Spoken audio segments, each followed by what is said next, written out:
여러분 안녕하십니까? 이어서 광주 MBC 5시 뉴스입니다. 김동철 한국전력공사 사장이 취임식을 갖고 본격적인 업무를 시작했습니다. 오늘 오전 한전 본사에서 열린 취임식에서 김 사장은 사상 초유 재무 위기의 모든 원인을 외부 탓으로만 돌려서는 안 되며 제2의 창사라는 각오로 새로운 기회의 영역을 선점해 나가야 한다고 밝혔습니다.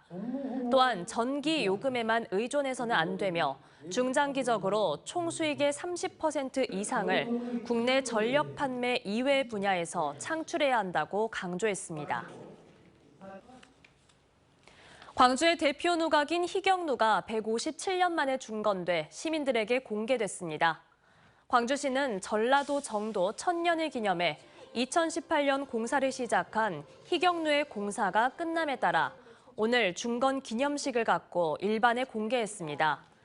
희경누는 조선 문종 때인 1451년 무진군으로 강등됐던 광주가 광주목으로 복권된 것을 기념하기 위해 지어진 누각으로 지난 1866년 사라진 이후 157년 만에 다시 복원됐습니다. 백화점 신축 이전을 추진 중인 광주 신세계가 인허가 절차에 본격적으로 착수하기로 했습니다. 광주 신세계는 인근 금호월드 등과의 민원 해결과는 별도로 조만간 도시건축 공동위원회 심의를 신청하는 등 단계적으로 인허가 절차를 밟기로 했다고 밝혔습니다. 개발 계획을 세운 지 1년 2개월이 지났는데도 사업 진척이 없고 금호월드와의 상생 협의안 도출에도 상당한 기간이 소요될 수밖에 없어 순차적으로 단계를 밟기로 했다고 덧붙였습니다. 한편 금호월드 관리단 측은 최근 광주 신세계 측에 사업에 반대하지 않는다는 조건으로 매입과 일대 공동개발, 상생안 마련 등 3가지 안을 제시해 놓은 상태입니다.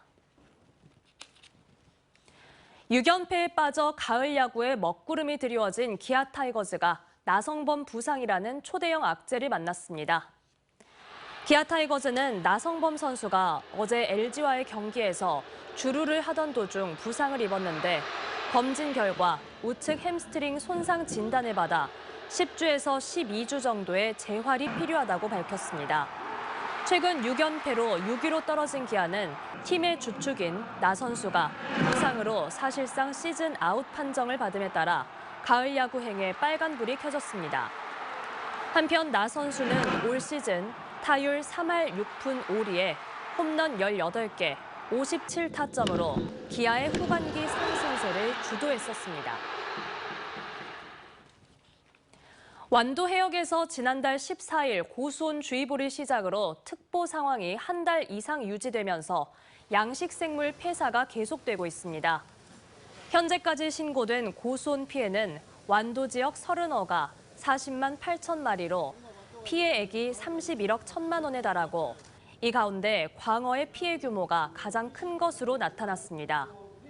김영록 전남지사는 완도 군회면의 광어 양식장을 찾아 피해 상황을 살피고 피해 어업인의 재개를 위해 조속히 복구비를 지원하겠다고 밝혔습니다. 철거 공사가 진행 중인 광주 화정 아이파크 현장에 낙하물 피해를 우려해 주변 상인이 CCTV를 설치했지만 이를 철거해야 한다는 법원 결정이 나왔습니다. 언제 어디서나 내 손 안의 뉴스. 광주 MBC 뉴스 유튜브 구독으로 함께하세요.